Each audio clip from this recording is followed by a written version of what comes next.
Hello, everyone. This is Nicholas Luna, the host of the Practical Entrepreneur Show, a show that shares local entrepreneur stories about their journeys and success about being a small business owner. Well, hello there, and welcome back to the show. This is episode number 34 with Sharon, the digital nomad. I don't know about you, but I have always been very curious how people are able to live overseas and still able to generate income. Sharon is one of those people. She was actually a freelancer and was able to travel around the world, still be able to produce income, not only just make income just to survive, but she was actually able to make more money and save money while she was working and traveling at the same time. Now, if you've ever been curious and ever wanted to do it yourself, I would definitely reach out to Sharon because she is one person that can help you in your journey and being a digital nomad. Hope you enjoyed the show. So, Sharon, how was work? Yeah, it was good. Just got back a few hours ago, but yeah, it was good. So how long have you been, well, actually before, we actually start having a conversation, because I really don't know a whole lot about you except for the 2 videos that I saw on YouTube about you. Introduce yourself. What's your full name? What's your gig? And when you are not traveling the world, what are you consuming? Yeah, so I'm Sharon, and I basically teach people how to build passive income businesses through my blog, digitalnomadquest.com, and my YouTube, which is my full name, Sharon, and last name Tseung.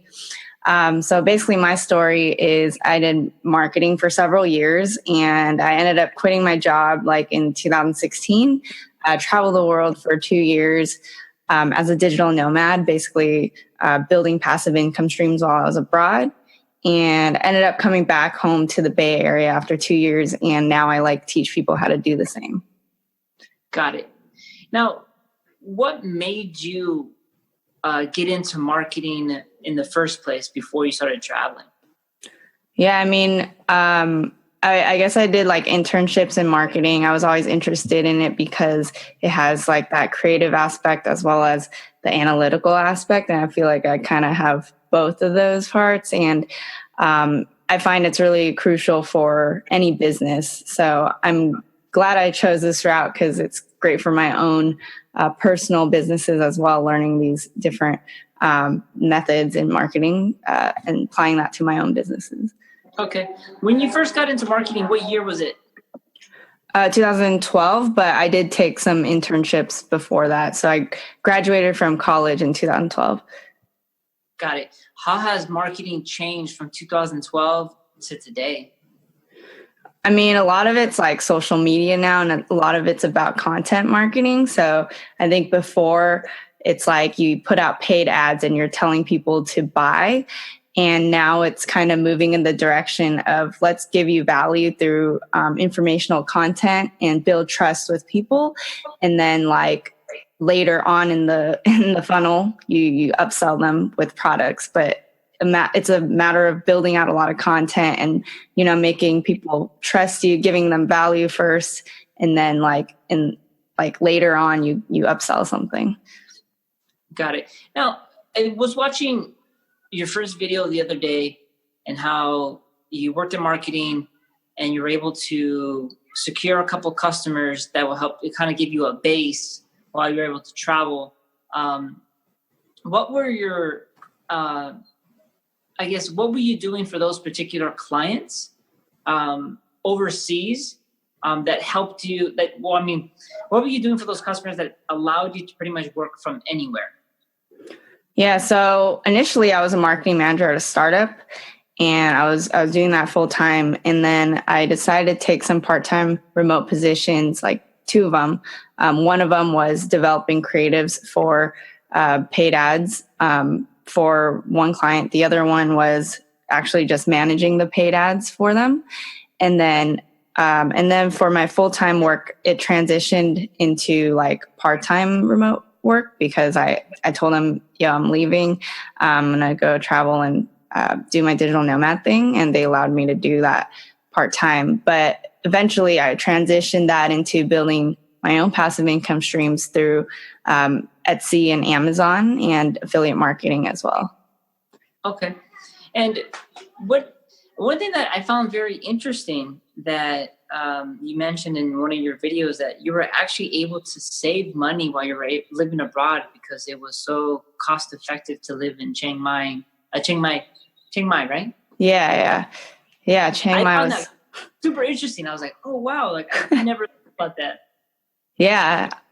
I mean, I feel like traveling can actually be pretty cost effective if you choose the right places to travel to. And Chiang Mai is one of the hot spots for like digital nomads. Like a lot of people start there because I was paying like $600 a month for living. And, I got my passive income to like $4,000 a month ish, like through, the passive income streams through selling digital products on Etsy, selling things on Amazon, and kind of building up my brand and promoting products on my website. So, I was able to save like a decent amount of money because, the expenses were cheap.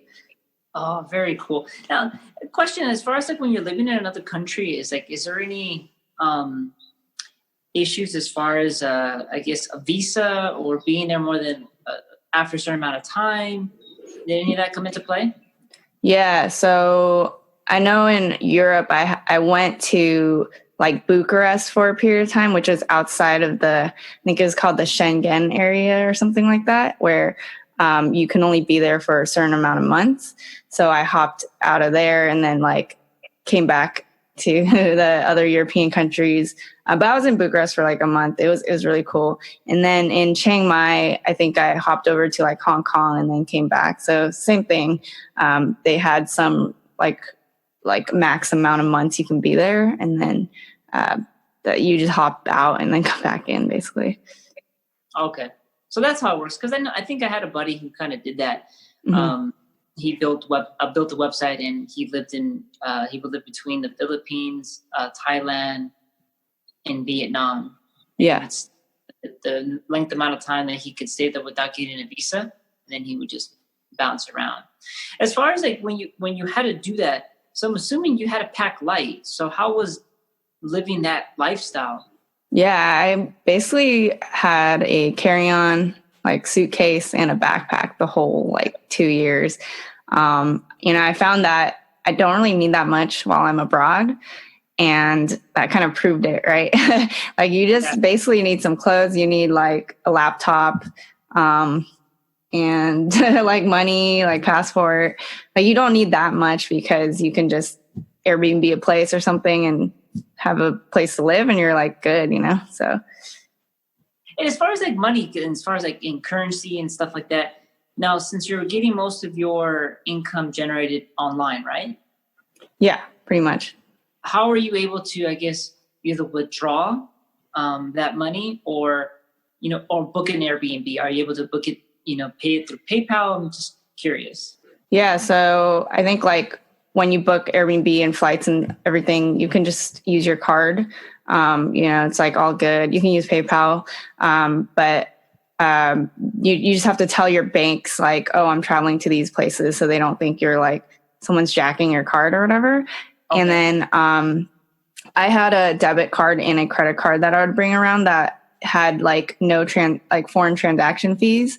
So I could just take out money without any fees. I could use my card in different areas and pay with my credit card, and it was fine. Like there's no fees. Got it. What's the best thing about living abroad and working? Yeah. I mean, I was like living at home for like 20 something years. So I was in the Bay for so long that I was like, I needed to see what else was out there. And I think the great part about living abroad is meeting a bunch of people with different stories than you, because, being in the Bay, I feel like everyone's kind of in a bubble and you meet a lot of like interesting people out there. And I think that's like my favorite part. Like when I travel, I don't just like go see attractions and stuff. I'm like actually trying to live the local life, and I'm like talking to people, just like going to a cafe and working and seeing how it is just like living as a person living there, So That's my favorite part, just learning the culture and like talking to people. Cool. Because I personally have been to Thailand. I traveled it for a month, and I'm kind of like you. I like to do what locals do and Nice. immerse myself in the culture. But I know after about a month, I was ready to come home. Oh yeah. Which part of Thailand were you at? We got to the islands in Phuket. Oh, nice. And then Phuket, we went to Chiang Mai. Okay. Chiang Mai, we ended up in Bangkok. Yeah. Okay. Interesting. Yeah. So we did that. It was just under a month. Okay. And I loved it. I met a lot of people. Well, my fiance and I met a lot of people when we traveled there. We met people from all over the world. And yeah, when you kind of realize that, Americans don't travel for long periods of time. Mm-hmm. It's mainly Europeans and yeah. Australians. Yeah, I can see that. Always traveling. And when people met you, how did they, what was their perception of you as an American living in abroad and working? Well, I feel like in Europe, I think it's not common. I think all of it, they were like surprised, but because I'm Asian, I feel like that's really rare in Europe. So like literally when I was in Bucharest, they would like take pictures of me and shit like that. I'm like, oh my God. Okay. But it's a lot of, a shock to them. Like, oh, I've never seen one kind of thing. So, oh, wow. Yeah. We're, like Asians will get offended normally if they're like, oh, we're from like China, Japan, whatever. But yeah. I just realized that, people haven't seen someone, they're just trying to learn. So I stopped getting offended or anything, but that's kind of what I noticed, that it's just shocking to them in that sense. Oh, that's hilarious. I kind of get it too. Yeah. When people first see me, they're just like, where are you? And I'm just like, yes. Yeah. And both my parents are Mexican, but I get Middle Eastern. Oh, really? And yeah. When I went to Greece, they talked to me in Greek. When we had a layover to Europe, people were going to Iran. So people thought I was from Iran. I mean, every country that I've been to, pretty much everyone has talked to me in their native language, except for Thailand. Okay, yeah. That makes sense. I don't look Asian. So yeah. I can definitely see how, people are like, oh, where are you? Yeah, right? Exactly. They see you're Asian heritage, but you speak English. And they're like, yeah, exactly. And they're like, what? Or if you're like, oh, I'm from America, they're like, but where are you really from? They'll keep doing that to me. I'm like, okay. Oh, that's funny. Now, what are some of the, if for someone who's listening, right, and they're hearing you and they're like, oh, wow, I want to travel abroad and work. What would you say is their first step that they should take to be able to accomplish that goal of theirs? Yeah. So I always recommend, saving up before you go. I say even 1 to 2 years of expenses, if you can estimate how much you would be spending abroad, and then making sure you have 1 to 2 years of that saved just in case, that'd be good. Also kind of researching the places you'd want to go to. So I recommend checking out nomadlist.com and numbeo.com. They're good places to check cost efficient, places, as well as they're safe and fun. And Nomad List has all that broken down for you. So check that. And also I would say start building up income streams already before you leave. I had 2 sort of going in the beginning when it came to passive income, and barely any, but it was enough proof for me to be okay, I think this can work. But, I also took part-time remote positions. So I just wanted to play it safe. So making sure you have some income coming in while you're abroad, make sure you have some money saved. And then, I think those are the main parts. I also book 6 months in advance with flights and accommodations. So just to be really safe. So I knew that I was good in terms of expenses. So just a lot of planning financially. And then like, when you're abroad, you should make sure you're safe, make sure you're like always kind of hustling. So like hit up cafes like to work, make sure you have a schedule. And, make sure you're not just having fun the whole time and not like focusing on your business as well. Okay. That was going to be my next question, is about safety. How did your family take the news when you said that you were going to leave and you were going to study, or you're not study, I mean, you were going to go work abroad for a year, which turned into 2 years, right? Yeah, exactly. When I told them first, they were just like, I think they just thought it was a joke. So they're like, okay.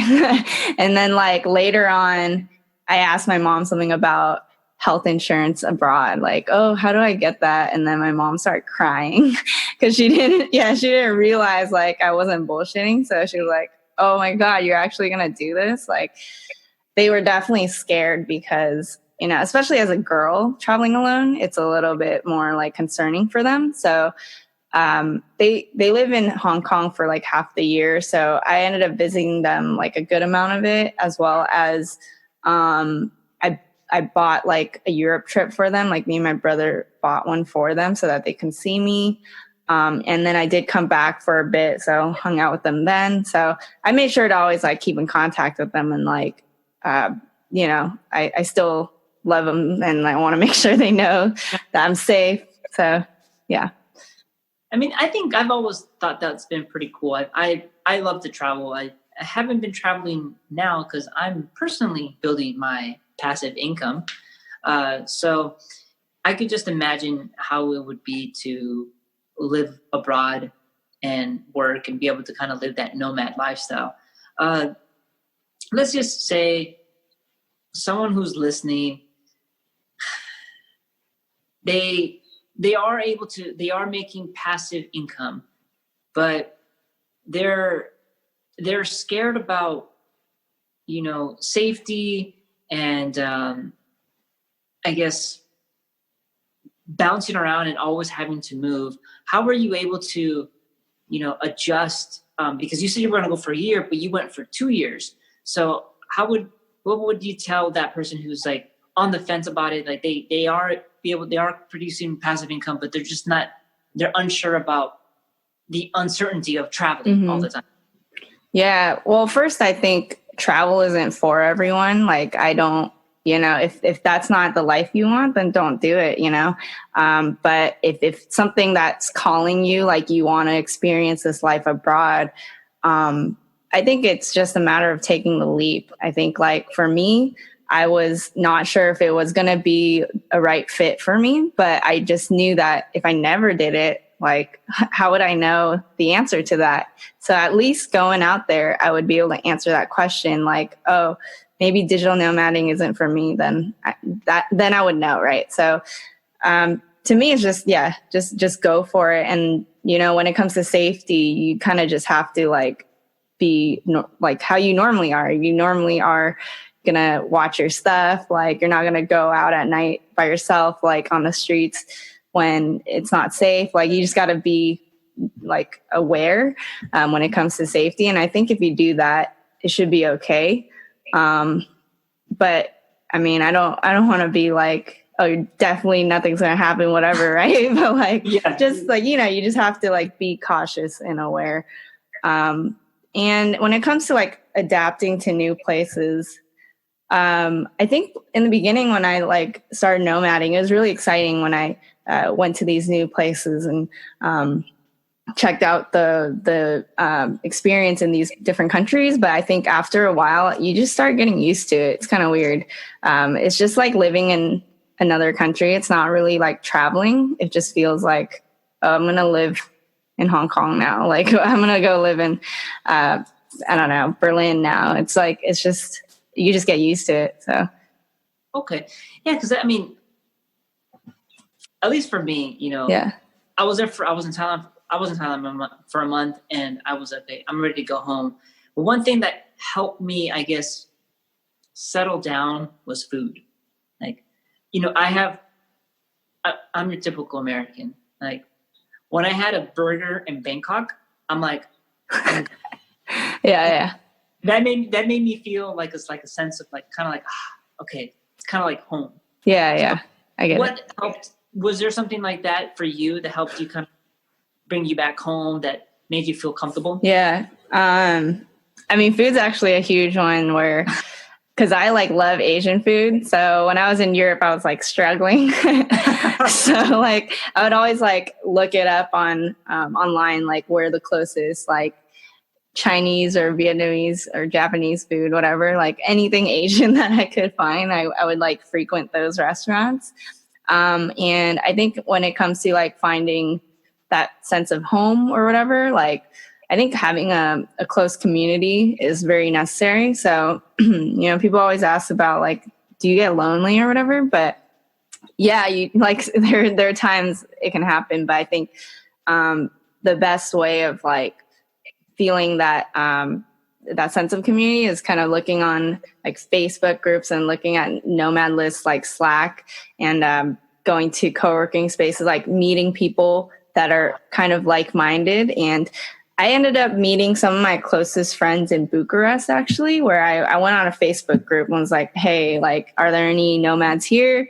And then like a few of them replied like, oh, I'm here. Let's meet up. And we all met up and we still talk to this day. It's pretty cool. So if you can find those close friends, those people that are like-minded with you, it's very crucial. Because I ended up like those 2 years just talking with them online, meeting up with them later, like maybe in Hong Kong, Vietnam, Berlin. Like we met up in all different areas. So like it's nice to have that. Got it. That makes that, I think that's what I like about the internet is Facebook groups, because you're able to connect with people that are kind of like have the same interest. Yeah. One of the things that I have learned to frequent now is Facebook groups. Yeah, for sure. You're looking for whatever it is that you're looking for. I YouTube it, I Google it, and then I look for a Facebook group. Nice. Find other people who are doing the same thing. And I mean, that's how we met, basically. Like, it's true. Yeah. We met through the Pat Flan's Facebook group. So that's pretty cool. That makes a lot of sense, because I guess hanging out with people that are doing the same thing, you guys have a lot in common, and then you guys can share your struggles, your wins, and things like that. It makes you feel like at home. Yeah, definitely. So what made you come back? What made you stop wanting to travel and come back to the Bay Area and I guess work from, America? Yeah. So I was in Chiang Mai before I came back, and I think like I was working on these passive income streams and I was not completely like fulfilled by it, and when you're nomading, you have a lot of time to like think about your why and like your purpose in life. Like, what's my purpose? What's my path? And I think at that time I was like, okay, I'm looking to make an impact, do something I'm passionate about. I always say like purpose is where passion and impact like merge. So I wasn't feeling that. So I wanted to come home, build my skills as well as like chase my purpose. And right now that now I'm teaching people how to do this stuff, it actually feels like fulfilling, as well as, working my current full-time job as a marketing manager at a startup. I'm developing skills, like developing the skills that I wanted to develop skills in. And the Bay Area energy also is very ambitious, like chasing their dreams type of thing. And I wanted to network as well, like in this area, actually. So I think it's been a perfect fit so far. And, who knows, I might go back out there again later. But like right now, this is a good stage in my life to hustle. Yeah. Very nice. It's kind of like, I kind of feel like we're both like on the same page, because I didn't travel for 2 years like you did. I mean, I'm not going to compare my travels, but I was traveling for a long period of time, 2 to 3 weeks each time I would go. And I'm kind of the same position as you. I'm at the point right now where like I'm building my business. Yeah. To be able to, at least for me, to travel when I want to. Mm-hmm, so do you feel now that because you traveled for so long, can you put off traveling for a bit while you build your business? Or is that something that you still want to get to? Yeah, I mean, right now I don't feel this need to like go out there. The little trips I've been doing was like FlynnCon. I'm going to FinCon like in September. I'm just trying to hit up conferences and meet people. I'm more like in the mindset of let me grow as a person, grow in my business, and like build my business. So, at the time when I left, it was a lot of like, I had been in the Bay Area for so long. I wanted to see what's out there. I wanted to live and like experience all this stuff. And that was like the phase I was in. That's what my mentality was. Now it's not really about like, oh, I need to live it up and like go do a bunch of shit, like, yeah. So I don't feel this like need to do that right now. So I think it's just a stage in my life where I'm okay right now here. And yeah, I did say like, who knows, later on I might be ready to go see the world again and go learn from other people and see their different cultures. So very cool. What's your top 3 dishes? I know you like Asian food. So what are your top 3 foods? I would say beef noodle soup. Yeah, that's a good one. I like Japanese food. Like sushi's good. Korean food's good. So like the bulgogi or whatever, the beef. Yeah, maybe those 3 off the top of my head right now. Those are good ones. Did you ever, when you studied, I'm so sorry, when you were being a nomad, did you ever go to Vietnam? Oh yeah, I did. I was in Ho Chi Minh for a month, and I went to Hoi An for like a few days within that. Oh, very cool. That's on my list. Yeah. I love pho. Oh, okay. Oh yeah, that should have been on my list actually. Yeah. Yeah. I was like, when you said beef noodle soup, I'm like, isn't that pho? But there's I was thinking about the Chinese one, but yeah, I love pho too, so that should have been on the list. Gotcha. How was the pho in Vietnam? Actually, it's interesting because every place I went to, like for pho, it always tasted different. It was not like consistent. And yeah, I actually prefer the pho here, like in the Bay Area, which is kind of weird. But it's also because like I had no idea what to expect every time I went to a new one. It was always kind of different. Sometimes the noodles are like really thick and like it's interesting, but it's super cheap there too, though. It's like $1 or $2. I don't know, something like yeah, it's crazy. Yeah. Wait, were you trying to go to Ho Chi Minh or somewhere else in Vietnam? I'm just trying to get to Vietnam. Okay, yeah. I don't even know the city yet, but just to get to Vietnam. I ran into an Uber driver. Well, an Uber driver was telling me his experience that he bought a motorcycle or bought a moped for $100. He got around the entire country like that. I think he did it for a couple of months, and he ended up selling it for like $50, and then he just came back home. Yeah, I know someone did that too. Actually, I would do that if I were more brave. Like I don't even know how to ride a bike. It's pretty sad. But anyway, yeah, actually Ho Chi Minh is interesting because there's all these like scooters everywhere, and it's kind of scary to like cross the street. I heard about that. It's like Frogger. Yeah, you basically have to like close your eyes and just walk and like hope for the best. Basically, I mean, like there was one time I was just standing there like not knowing what to do, and like these 2 dudes were like laughing behind me, and then they had to like walk with me. It's pretty scary, but yeah, Ho Chi Minh's cool. Like I just my friend from Bucharest that I met, like we ended up meeting up and like we would just go to cafes like every day. But I found there wasn't as much to do like in Ho Chi Minh. I liked Hoi An though. Hoi An was cool, but okay. I think that idea of like scootering everywhere is pretty cool though. You should do that. I'm definitely I'm gonna do that. Not anytime soon, but it's definitely like on my list. Yeah. Yeah. Question: do you think any of these experiences that you had traveling abroad, like this particular one that you just shared about crossing the street, in that type of city, do you think that's helped you at all in business? So you mean like meeting people from different walks of life, or just in general? Because I think traveling really does open up your mind. Yeah, definitely. I think problem solving skills go to a next level when you're in another country and you're stuck in a situation. Yeah. So do you think any of the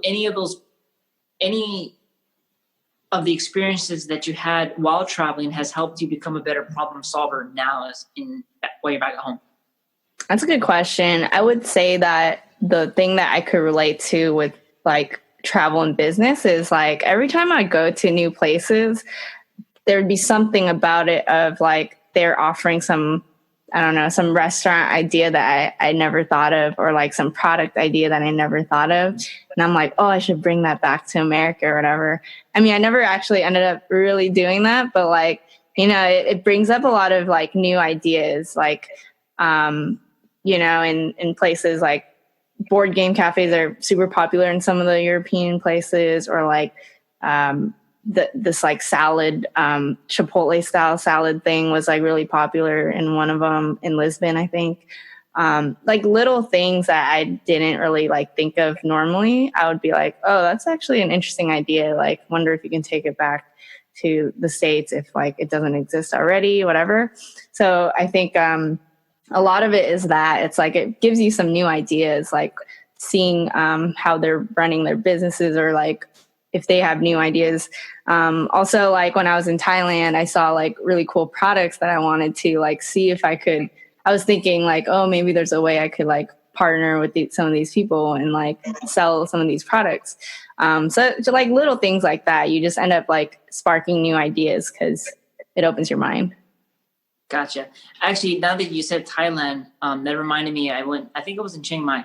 We went to one of the like little flea markets. I don't know I forgot. Yeah, night markets. Yeah. They had a card that opened up, and it would just be like this massive like pop up card. Oh, dope. I don't know, realized, but that concept got onto Shark Tank. And I forgot what they called it, but I was like, oh my! I nudged my like that was in Thailand. Like, wow, they just jacked it. Yeah. Yeah, it's crazy. I remember seeing that. What would you say is what was your least favorite part about your experience of living abroad? Least favorite part? I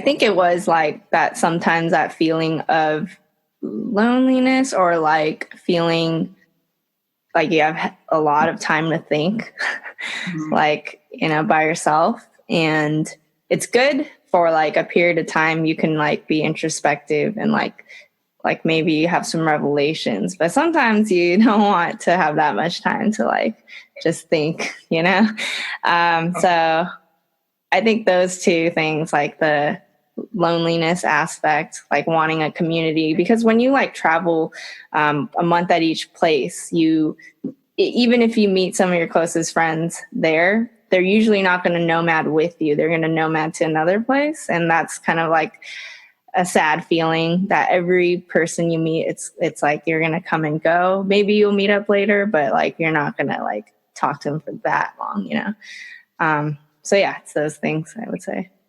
Okay. At any point, I'm pretty sure when you were over there, it kind of got rough, right? At any point, did you ever feel like coming home? And if you did, what made you stop from coming home? Like, what made you keep going? Yeah, I mean, it wasn't that rough, I would say, actually. I think it was fine. I think the reason why I came home was, the fulfillment aspect and wanting like-minded people around me. Because like Chiang Mai, a lot of people were kind of just trying to chill. Like they just wanted to have enough income to cover their expenses. That they weren't like trying to build something impactful or anything like that. So, that was a reason to come back for me. I just remember like in the beginning of my trip, the rough parts was like when I was in Athens and it was like so hot, maybe like 120 degrees or something crazy. where there was no like AC in where I was staying, and it's not normal in like Greece to have AC in those places. So I was like struggling really hard. I'm like, what am I doing here? But it was like the first like country I was at. And then I'm also like really scared of bugs, like spiders and like beetles and stuff. And then in the very beginning, like I saw like a few in Athens, like where I was staying, and then like a few in Bucharest. And I was like, I don't know if I can survive. Like, I was like, I don't know if I can do this. But luckily, like when every time there was something, I would have like flatmates help me, or like somehow the 2 times there were like beetles or something in Bucharest, my parents were visiting because I like bought them that trip. So luckily, like it didn't affect me too much. Like after that, I was like, it was smooth sailing. But it was just like little things like that, the heat and bugs, you know. Yeah, that was just the beginning, and the rest I think was fine, you know. Oh, that's funny, because I didn't say I have a similar experience, but it's funny you said that you experienced it in the beginning. When we traveled to Thailand, the first couple of days, it was just kind of rough. It was a culture shock. And then I just was like on edge. And then I rented a little scooter, and it was a little bit bigger. And I thought I knew what I was doing, but I didn't. I never rode one before. I didn't put my hand on the handbrake. I put on the gas, and then the scooter goes, and it crashed the scooter like in front of the guy who rented it to me. Oh my gosh. And I was like, oh. But you were okay, right? I was fine. I let go of the scooter. I'm like, oh shit, okay. I'm not going with the scooter. Yeah. He just like gave me this look like, I want to kill you. Okay. Right? And I'm just like, oh, this sucks. Yeah. I'm like, this is going to cost me money. Yeah. You know, the good thing is that, I mean, I always believe in karma, so I could have just left the guy and just like, whatever, you can keep my ID. I don't need my ID to travel. I have my passport back at my hotel, but I'm like, no, I'm going to do that. But he tried to charge me like $400. Oh, wow. Really? Okay. I'm like, yeah, like you're crazy. Yeah. So I worked him down to like $75. Oh, really? Here you go. And he's like, whatever. And it actually kind of settled me down. Right? It happened like the third day I was there. And after that, I was like, okay, everything was pretty much smooth sailing. So yeah, I think it's good that I experienced the adversity, you know, in the beginning, because it settled me down. Do you think going through that in the beginning kind of helped you like adapt kind of? Yeah, definitely. Actually, was very grateful about the sequence of like the countries I chose. For some reason, it was like it just kept getting better and better. Like that's how I felt. And I think also it was the food too, the Asian food thing. I was like tripping about that too. And I think those 3 like things were probably the what I was worried about. And then when it got better and better, I was like, oh, okay, it's not too bad. I also like almost got pickpocketed once. And but that was okay. It was really weird. It was like in the daytime, I was walking in Lisbon, and I just hear like this buzzing noise behind me. I'm like, what the hell is that? And then I like turn around and I notice my backpack, like all the pockets were open except the last one. I was like, oh my God. And then like these people behind me were just like, oh my God, like I saw these people like trying to steal your stuff, blah, blah, blah. And then they were like, let me check. Is everything there? And then they were like trying to check with me. And it was like kind of weird, but I was just like, thanks, like, okay, bye. But then I realized those were probably the people who were like stealing my shit. And I was just like, so like shocked that I couldn't think. And I was just like, okay, thanks. But it was so stupid. But luckily all my stuff was in the back pocket. Cause I was like, okay, this is how like pickpocketers probably start. They probably start from the like small ones. So I always put my my valuables in the big pockets. So okay. Yeah, that was like the only thing. And I almost lost my wallet though one time in Greece. But about like besides that, I think everything was all right. Yeah, you just adapt. Yeah, very cool. if looking, when you traveled for 2 years, how old were you? I was 26. So 26 to 28? Yeah. Would you recommend someone, I'm trying to think, if now that you've experienced it, yeah, what can you tell someone, what would you tell your younger self? Mm-hmm. What would you tell yourself at 26 that you learned from the trip that you didn't know? Well, I do wish that I vlogged more. Like, I wish I brought, my camera, this little guy. Like, I wish I brought it on my travels and, document my progress more. Like, I did that on my blog, but like, Gary Vee's always like, document everything. And it's definitely like a good idea, because a lot of feelings come about like during the experience, and it's nice to have all of that documented. I did try a little bit, but I didn't have this gear. I do recommend getting one of those point and shoot cameras that I currently have. It's like nice to do that. Besides that, I think that's probably like the biggest thing that I wish I did more. But I think like I wouldn't change what I did, because I learned a lot from it. So. Very nice. I've always been curious. I've never really met someone that's done it. So I was like super curious to, obviously ask you these questions and learn about it. I don't ever see myself doing that now. Like, yeah. I'm older, so I'm like, nah, I get it. But it's very interesting to hear that. But I would obviously encourage someone to do it, because it seems an experience that one you'll never forget. But it also helps you become, I honestly think traveling makes you a better person. So I don't know if you feel the same way. Do you think traveling the world, it kind of makes you see things a little bit different, how good we have it and how, I guess, for sure, good the world is?